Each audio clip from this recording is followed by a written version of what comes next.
Hi, this is Dr. Eric Dein from Baltimore, Maryland, checking in with Room Now at ACR Convergence. This is day 3 of abstracts.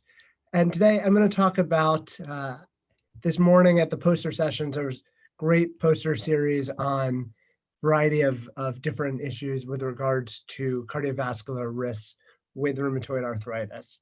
I'm going to talk in particular about abstract 1189. It's a poster by Dr. Husney at the Cleveland Clinic.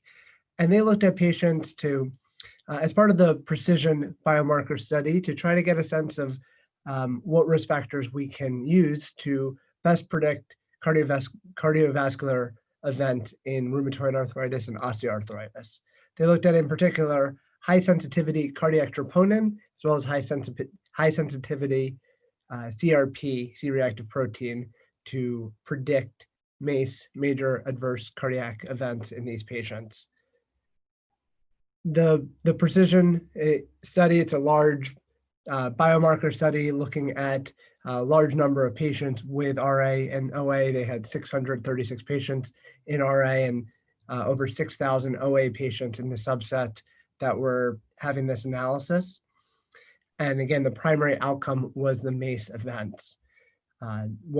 What they did was they enrolled these patients prospectively, looking to see which patients had this outcome, comparing to their initial high sensitivity biomarkers.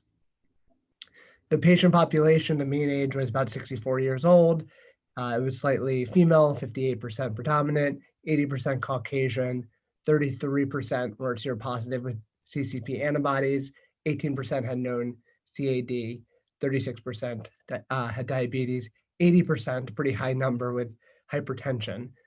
So this was a population with some pretty good risk factors to go on to have MACE events. When they looked at it, they found that the high sensitivity cardiac troponin was slightly higher in the osteoarthritis group, and they found that it was predictive of having MACE events. So they had a fair number of events that were captured in it, and they did find predictive value in both the rheumatoid arthritis group as well as the osteoarthritis. High sensitivity troponins had an odds ratio of a 1.6 increased risk for RA, 1.2 in osteoarthritis. The prediction value of the high sensitivity CRP was not quite as good. It was just barely met statistical significance in the RA group at 1.3 and did not show any predictive value in osteoarthritis.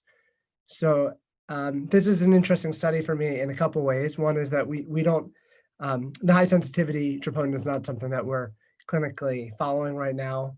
It's rare that we see a patient that comes in with a baseline elevated troponin on a normal troponin exam that we'll capture in the office, but this might be an early indicator. We do think a lot about the high sensitivity CRPs.